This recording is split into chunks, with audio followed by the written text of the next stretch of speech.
I didn't realize how much I wanted to be a mom until I couldn't become a mom. I think at that point, that's where I started realizing what I wasn't going to have.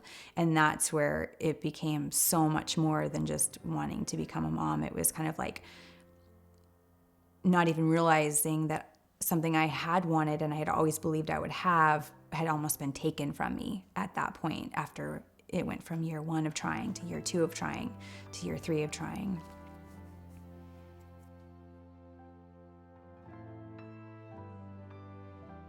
I didn't find out that I had endometriosis until I was 37, which is very late. And I think the reason is that a lot of women have severe pain with theirs. And for me, I wasn't having kind of traditional symptoms. I had unique symptoms that never caused me to feel like I had to seek any kind of professional care for it.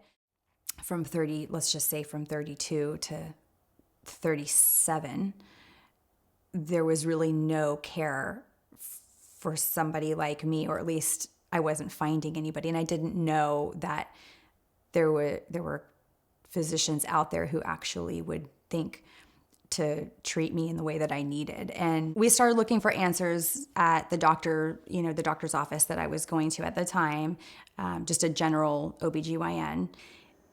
That was a really interesting experience for us because I didn't know, we had never gone through any kind of fertility support, or I had never seen a specialist at this point. I didn't know that certain treatments were out there. I had heard of IVF. I didn't really know what IUI was and kind of how that could help us. It was a good experience at the beginning because we actually did conceive the first round of IUI, and we were really excited. And then about a week later, we found out that we were losing that pregnancy. And so I think we would have continued trying had the care been there, but it just felt very transactional. It felt like we were here to pay them a fee for a service they were providing to us, and it didn't feel like the kind of care I would expect as somebody who had gone, through a loss.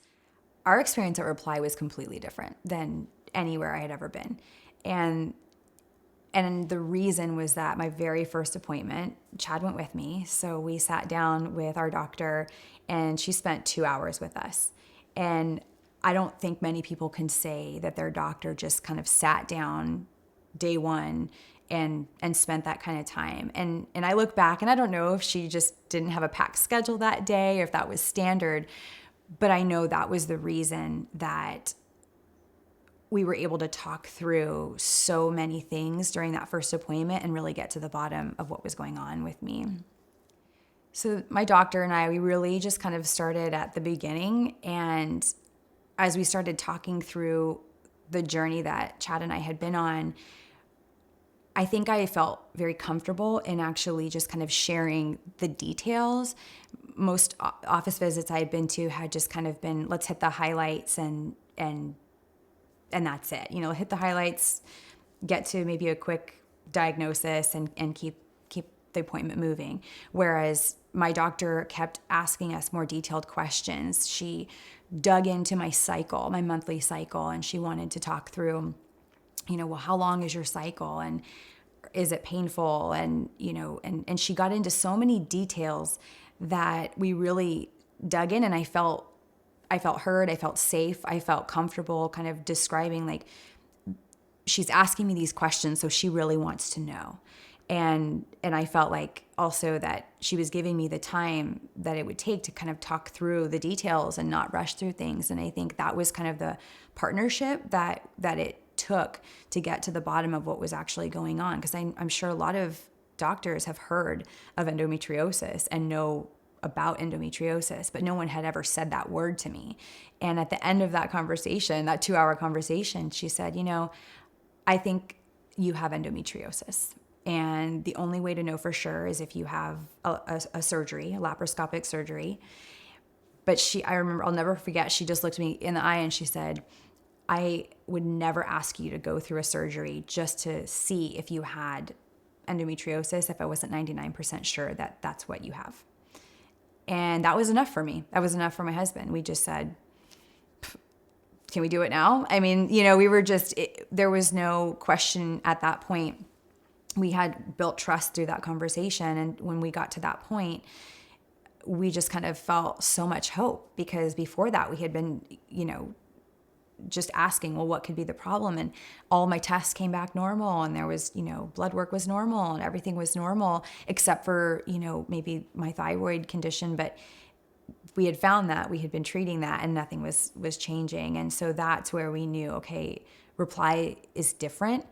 I think the focus with Reply being uncovering the underlying issue, and that was such a huge part of our journey and our success story, was uncovering an underlying issue, that it made Reply different than anywhere else. So that for us was the game changer, was kind of uncovering the underlying issue, but also helping to educate us on what my body specifically was telling me at different times of the month, so that I knew, well, when do I really try to get pregnant?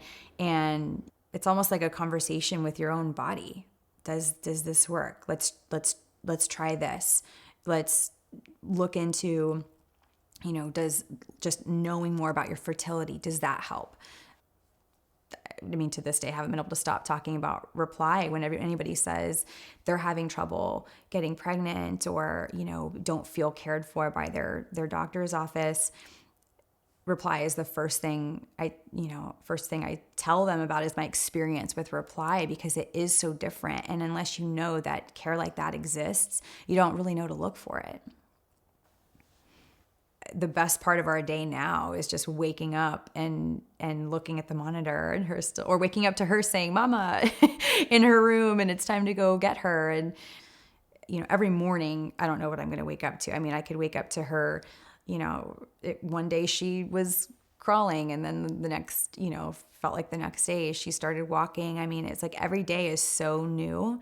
And, of course, there are challenges. Being a mom has lots of fun challenges, but I always come back to, we almost didn't get this miracle. We almost didn't get to be parents. I almost didn't get to be a mom. Being 37 years old when you find out you have endometriosis is a challenge. And had we not found Reply when we did, I could have been 40, 41, 42. So, just the best part of being a mom is that I get to say that I have this amazing daughter, and that felt impossible at a certain point. So just having this miracle, getting to watch her grow and learn and see who she's becoming. I mean, it's absolutely incredible. I still can't even believe that I get to say that I'm her mom.